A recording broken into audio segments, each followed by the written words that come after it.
본디오 빌라도에게 고난을 받아 십자가에 못 박혀 죽으시고 장사된 지 사흘 만에 죽은 자 가운데서 다시 살아나셨으며 하늘에 오르시어 전능하신 아버지 하나님 우편에 앉아 계시다가 거기로부터 살아있는 자와 죽은 자를 심판하러 오십니다. 나는 성령을 믿으며 거룩한 공교회와 성도의 교제와 죄를 용서받는 것과 몸의 부활과 영생을 믿습니다. 아멘. 찬송가 31장 하나님께 찬양하겠습니다. 찬송가 31장입니다.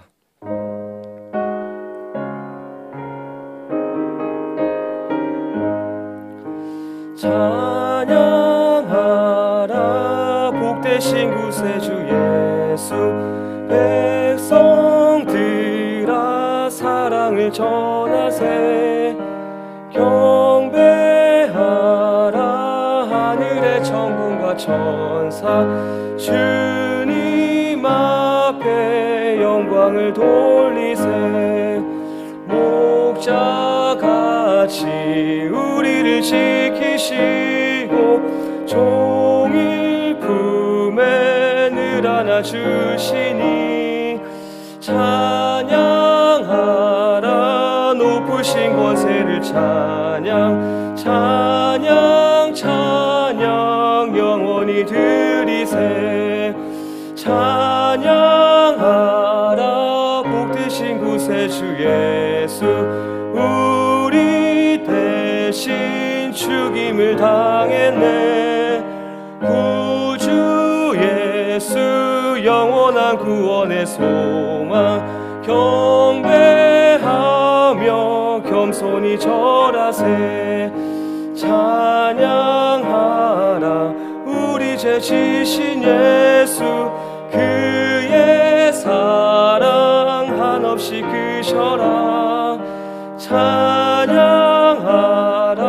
높으신 권세를 찬양 찬양 찬양 영원히 드리세 찬양하라 복되신 구세주 예수 천사들아 즐겁게 찬양해 구주 예수 영원히 다스리시니 면류관을 주 앞에 드리세 구주 예수 세상을 이기시고 영광 중에 또다시 오시리 찬양하라 높으신 권세를 찬양 찬양 찬양 영원히 드리세 아멘. 1월 1일 우리가 함께 묵상할 말씀은 누가복음 1장 5절에서 17절까지 말씀입니다. 누가복음 1장 5절에서 17절까지 말씀 날샘 교재 20면 하나님의 때에 성취됨을 기다리는 자입니다.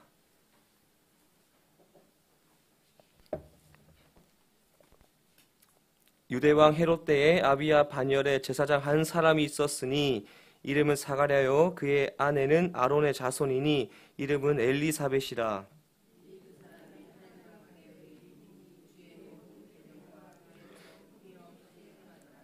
엘리사벳이 잉태를 못함으로 그들에게 자식이 없고 두 사람의 나이가 많더라.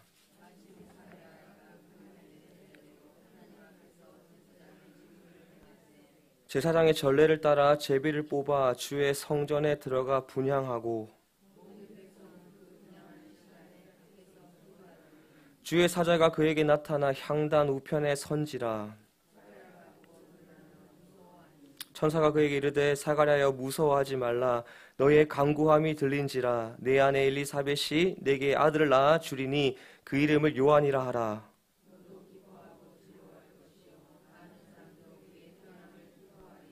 이는 그가 주 앞에 큰 자가 되며 포도주나 독한 술을 마시지 아니하며 모태로부터 성령의 충만함을 받아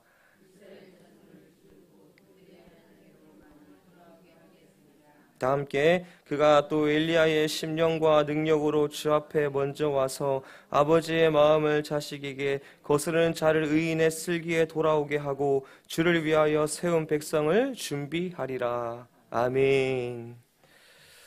이 말씀은 살아계신 하나님의 말씀입니다. 외국인들이 한국 사람을 생각하면 먼저 떠오르는 단어가 빨리빨리입니다. 한국에 온 외국인들이 이런 한국의 빨리빨리 문화를 보고 놀랍니다. 우선 빠른 인터넷 속도에 놀라고요. 어떤 음식이든 빨리 배달시켜 먹을 수 있는 것에 놀랍니다. 또 쿠팡의 새벽 배송을 보고 놀랍니다. 로켓 배송은 얼마나 빠르고 신속하게 배달됩니까? 이런 빨리빨리 문화에 익숙한 우리는 엘리베이터를 타면 문이 닫히기도 전에 닫힌 버튼을 누릅니다. 우리는 무언가를 잘 기다리지 못하는 것 같습니다. 하지만 전도서 3장 1절의 말씀에 보면 천하 만사가 다 때가 있다라고 말씀합니다. 이 말씀처럼 모든 일이 이루어지는 때가 있습니다. 하나님의 일도 이루어지는 때가 있다는 겁니다. 그래서 우리에게 필요한 것은 하나님의 때를 기다리는 인내입니다. 오늘 본문을 보면 하나님의 때를 기다리는 사람들이 나옵니다. 사가랴와 엘리사벳입니다. 내용 관찰입니다. 사가랴와 엘리사벳은 어떤 사람이었습니까? 우리 5절과 6절 말씀을 읽겠습니다. 유대왕 헤롯 때에 아비야 반열에 제사장 한 사람이 있었으니 이름은 사가랴요 그의 아내는 아론의 자손이니 이름은 엘리사벳이라. 이 두 사람이 하나님 앞에 의인이니 주의 모든 계명과 규례대로 흠이 없이 행하더라. 아멘. 사가랴는 제사장이고 엘리사벳은 아론 대제사장의 후손입니다. 중요한 것은 이 두 사람이 하나님 앞에 의인이었다라고 하는 것이죠. 6절에 흠이 없이 행했다라고 그렇게 말씀합니다. 이 사람들이 흠이 없었다라고 하는 것은 그들에게 죄가 없었다라고 하는 것이 아닙니다. 그들도 우리처럼 죄를 지었지만 하나님을 사랑하고 말씀에 순종하며 살았다는 것입니다. 단순히 율법에 순종하는 흉내만 낸 것이 아니라 하나님이 인정할 만큼 경건한 삶을 살았다는 것입니다. 그런데 이 부부에게 심각한 문제가 있었습니다. 바로 아기를 낳지 못한다는 것입니다. 우리 7절 말씀을 읽겠습니다. 엘리사벳이 잉태를 못함으로 그들에게 자식이 없고 두 사람의 나이가 많더라. 그들은 나이가 많아서 출산할 수 없었습니다. 지금까지 자녀를 낳기 위해 얼마나 노력했겠습니까? 그런데 이제는 나이가 들어서 자녀에 대한 소망을 가질 수 없는 것입니다. 그런데 그 당시 자녀는 하나님이 주신 큰 복으로 생각했습니다. 그래서 너도 나도 자녀를 많이 낳으려고 했습니다. 하지만 사가랴와 엘리사벳은 단 한 명의 자녀도 얻지 못했습니다. 그런데도 그들이 의인이었다라고 하는 것은 그들이 자녀가 없다는 것이 하나님의 심판 때문이 아니라는 것입니다. 어떤 죄 때문에 하나님께 받은 징계가 아니라는 것입니다. 하나님께서 이 가정을 향한 특별한 계획이 있다는 것입니다. 사가랴가 제사장으로 일할 당시에 이스라엘에 약 2만 명의 제사장이 있었다고 합니다. 그 모든 사람이 성전에서 사역하기에 너무 많았습니다. 그래서 제사장 1000명씩 24개의 그룹을 만들고 한 그룹당 1년에 2번씩 일주일 동안 예루살렘 성전에서 봉사했습니다. 아비야의 그룹은 8번째였고 이제 사가랴는 제비뽑기의 결과에 따라서 분향하는 임무를 맡았습니다. 이 분향이라고 하는 것은 하나님께 드리는 기도를 상징하는데 사가랴가 분향하는 중에 천사가 나타난 것입니다. 두 번째, 주의 사자는 사가랴에게 어떤 약속의 말씀을 전합니까? 우리 13절 말씀을 같이 읽겠습니다. 천사가 그에게 이르되 사가랴여 무서워하지 말라. 너의 간구함이 들린지라. 내 아내 엘리사벳이 내게 아들을 낳아 주리니 그 이름을 요한이라 하라. 아멘. 사가랴는 아마 이 천사를 보고 매우 놀랐을 것입니다. 아니, 천사가 나타날 것이라고 기대하지 못했을 것입니다. 그런 천사가 나타나서 사가랴에게 무서워하지 말라라고 말하면서 너의 기도가 응답되었고 엘리사벳이 아들 낳을 것인데 이름을 요한이라 지으라고 말했습니다. 이 요한이라고 하는 이름은 하나님이 은혜로우시다라는 뜻입니다. 그런데 이 장면은 어디서 많이 본 것 같지 않습니까? 마리아에게 천사가 나타나서 아들을 낳을 것인데 이름을 예수라 하라 라는 그 사건과 동일합니다. 자, 그런데 사가랴 부부에게 이 천사의 말은 생각지도 못한 응답입니다. 아들은 뭐고 요한이라뇨. 전혀 예상하지 못한 응답입니다. 어쩌면 그들이 자녀를 위해 기도한 것은 이미 오래전에 삭제된 기도 제목일 수 있습니다. 그들은 더 이상 자녀에 대한 기도를 하지 않았을 것입니다. 하지만 하나님은 과거에 그들이 간구한 것을 들으시고 기억하시고 응답하신 것입니다. 우리는 언제 기도 응답받을지 모르지만 우리가 해야 할 일은 계속해서 하나님께 기도의 씨앗을 심는 것입니다. 씨앗을 심어야 응답을 받을 수 있습니다. 심지 않으면 아무런 응답을 기대할 수 없습니다. 우리 하나님은 우리가 간구하는 모든 간구를 다 기억하시는 분입니다. 우리가 작은 소리로 고백하는 것도 다 들으시고요. 우리가 마음속으로 생각하며 간구하는 것도 들으시고 하나님의 때가 되면 응답하십니다. 연구와 묵상입니다. 하나님께서는 왜 오랜 동안 자녀를 간구했던 사가랴에게 뒤늦게 아들을 주시겠다고 하십니까? 큐티 기자비를 읽어드리겠습니다.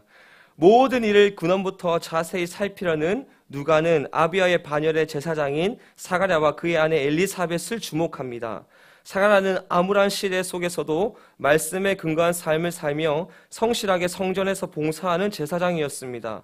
사가랴 부부는 하나님 앞에 의인이었고 흠이 없었으며 오랜 시간 예언된 약속의 성취를 기다리며 믿음을 지킨 부부였습니다. 사가랴 부부에게 한 가지 흠이 있다면 불임이었습니다. 그런데 사가랴가 평생에 한 번 얻을까 말까 한 기회, 즉 성전에 들어가 분향하는 제사장의 역할을 감당할 때에 주의 사자가 나타나 임신을 예고하고 아이의 이름까지 알려줍니다. 이 아이가 바로 세례 요한입니다. 주의 사자는 세례 요한이 엘리야와 같은 심정과 능력으로 아버지의 마음을 자식에게 거스르는 자를 의인의 슬기로 돌아오게 하고 주를 위해 세운 백성을 준비하는 자로 쓰임받는다고 말합니다. 사가랴 부부처럼 오늘도 내게 가장 좋은 것을 주길 원하시는 하나님의 약속의 말씀 붙들고 인내하며 하나님의 때를 기다리는 의인으로 살아갑시다. 사랑하는 여러분, 사람은 약속한 것을 다 지키지 못합니다. 세상의 모든 약속을 다 지킬 수 있는 사람은 없습니다. 아무리 약속을 잘 지키는 사람도 어떤 일이 생겨서 어쩔 수 없이 약속을 지키지 못할 때가 있습니다. 그러나 하나님은 약속하신 것을 지키시는 분입니다. 하나님은 사람이 아니시니 거짓말을 하는 분이 아니십니다. 하나님은 말씀하신 것을 반드시 이루시는 분입니다. 하나님은 예언만 하시는 분이 아니라 예언을 하시고 성취하시는 분이십니다. 성경을 계속해서 읽어보면 예언과 성취가 이어지는 것을 보게 됩니다. 우리 한 곳을 한번 살펴보겠습니다. 말라기 3장 1절 말씀에 만군의 여호와가 이르노라 보라 내가 내 사자를 보내리니 그가 내 앞에서 길을 준비할 것이요 또 너희가 구하는 바 주가 갑자기 그의 성전에 임하시리니 곧 너희가 사모하는 바 언약의 사자가 임하실 것이라. 하나님이 내 사자를 보내시는데 그 언약의 사자가 누구인지 말라기 4장 5절은 더 구체적으로 말씀합니다. 보라 여호와의 크고 두려운 날이 이르기 전에 내가 선지자 엘리야를 너에게 보내리니. 아멘. 여기서 말하는 엘리야는 누구입니까? 엘리야는 이미 죽음을 보지 않고 하늘로 승천한 자입니다. 그래서 신약의 엘리야는 바로 세례 요한을 말씀합니다. 세례 요한의 이 탄생은 하나님의 언약의 성취인 것입니다. 그러므로 이 사가랴와 엘리사벳의 입장에서는 요한을 늦게 얻었지만 하나님의 언약의 시간표에는 결코 늦은 것이 아닙니다. 정확한 하나님의 때인 것입니다. 느낀 점입니다. 하나님 앞에 흠이 없을 정도로 말씀을 지키며 기다렸던 사가랴 부부에게 요한을 주시는 것을 보며 무엇을 느낍니까? 우리가 지하철을 탈 때 앱을 보면서 언제 도착하는지 알 수 있습니다. 지하철이 몇 정거장 앞에 있고 몇 분 후에 도착하는지 우리는 알고 그 시간을 보고 이동을 합니다. 그런데 하나님이 일하시는 때는 우리가 알 수 없습니다. 그것은 우리의 영역이 아닙니다. 하나님은 하나님이시고 인간은 인간입니다. 그런데 우리는 어떻습니까? 기도하면서 우리가 원하는 때에 하나님이 응답해 주시기를 바랍니다. 하지만 하나님은 우리가 원하는 때에 응답하지 않습니다. 하나님은 하나님이 원하는 때에 하나님께서 원하는 방식으로 응답하십니다. 그래서 우리는 이 하나님의 응답을 앞당기거나 뒤로 미룰 수가 없습니다. 그저 우리가 할 수 있는 일은 기도하면서 하나님의 응답의 때까지 인내하는 것입니다. 말씀을 묵상하면서 이 사가랴의 삶을 한번 생각해 보았습니다. 사가랴가 자녀가 없는 상태에서 오랜 시간 제사장 일을 했습니다. 주변에서 여러 말들이 나오지 않았을까요? 엘리사벳을 향해 수군거리는 자도 있지 않았을까요? 아니, 제사장의 가정인데 왜 자녀가 없지? 저 집엔 도대체 무슨 문제가 있는 거지? 그런 말을 들으면서도 그들 부부는 오랫동안 하나님 앞에서 맡겨진 그 제사장 직무를 감당했습니다. 그렇게 묵묵히 하나님의 말씀을 붙들고 살아갈 때에 하나님께서 사가랴 가정에 큰 기쁨을 주셨습니다. 비록 오랜 시간 흘렀지만 천사로부터 기도 응답을 받은 것입니다. 우리는 하나님이 일하시는 때를 기대해야 됩니다. 그런데 우리는 그 하나님의 때만을 생각하면 안 됩니다. 그 하나님의 때만을 생각하고 거기에만 집중하면 우리의 마음에 조급함이 밀려옵니다. 잘 인내하지 못합니다. 그래서 우리가 해야 할 일은 하나님이 우리에게 허락하신 그 사명을 충실하게 감당하면서 약속하신 그 말씀을 붙들고 사는 것입니다. 결단과 적용입니다. 내가 오랜 동안 기도하는 기도 제목이 이루어지지 않아 단념하고 있는 것은 무엇입니까? 내 간구가 하나님의 때에 성취됨을 믿고 기다리기 위해 오늘을 무엇을 결단하겠습니까? 저는 하나님께 기도하면서 하나님은 반드시 어떤 형태로든 응답하시는 분임을 믿기에 단념하는 기도 제목은 없습니다. 다만 오랜 시간 동안 기도하고 있는 것이 저희 부모님이 다시 교회에 출석하는 겁니다.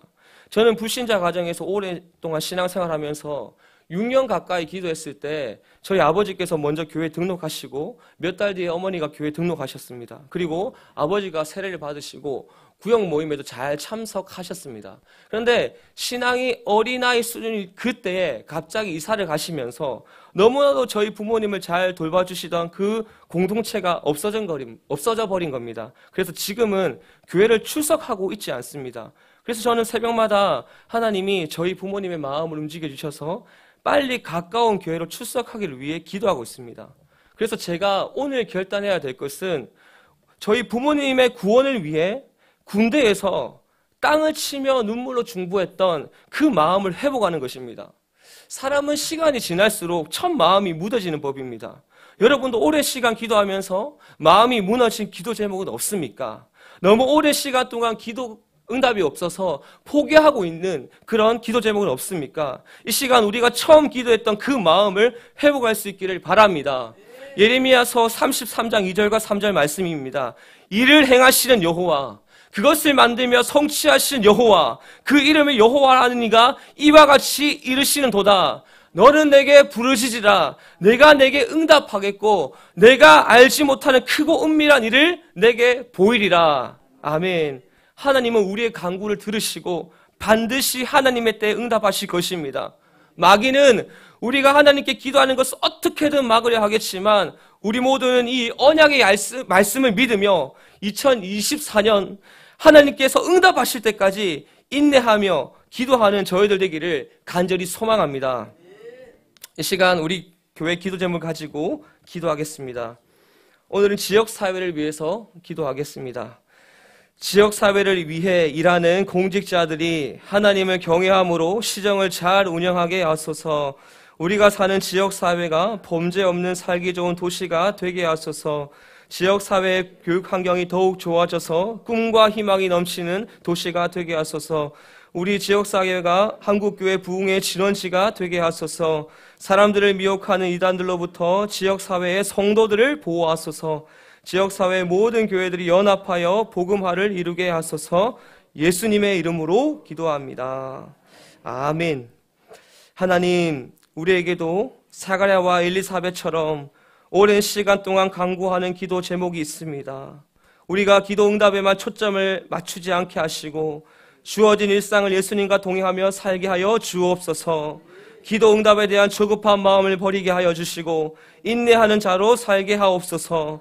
무엇보다 우리가 오랜 시간 기도하는 것 가운데에 첫 마음을 잃어버린 모습이 있다면 다시 그 마음을 뜨겁게 회복시켜 주시고 우리가 어떤 기도든지 응답받을 때까지 강구할 수 있도록 성령님 우리를 도와 주옵소서. 예수님의 이름으로 기도합니다.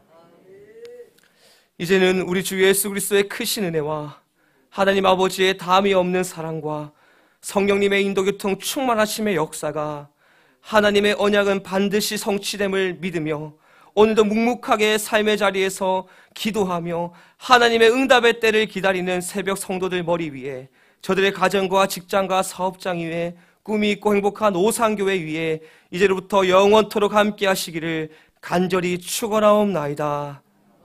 아멘. 우리 교회를 위해 기도하실 때에 다음 주부터 진행되는 특별 새벽 기도를 위해 기도해 주시고 우리 다음 세대들이 말씀과 기도로 거룩한 하나님의 자녀로 살아갈 수 있도록 기도해 주시고 우리 교회가 파송하는 또 협력하는 선교사님들을 위해서 그리고 여러 질병과 고통 가운데 있는 환우들을 위해 이 나라와 민족과 한국교회를 위해 우리 담임 목사님의 영육의 강건함을 위해서 그리고 개인의 기도목과 성령 충만함을 위해 함께 기도하겠습니다. 하나님 아버지 감사합니다. 이 새벽에도 저희들을 아버지 전에 불러주시고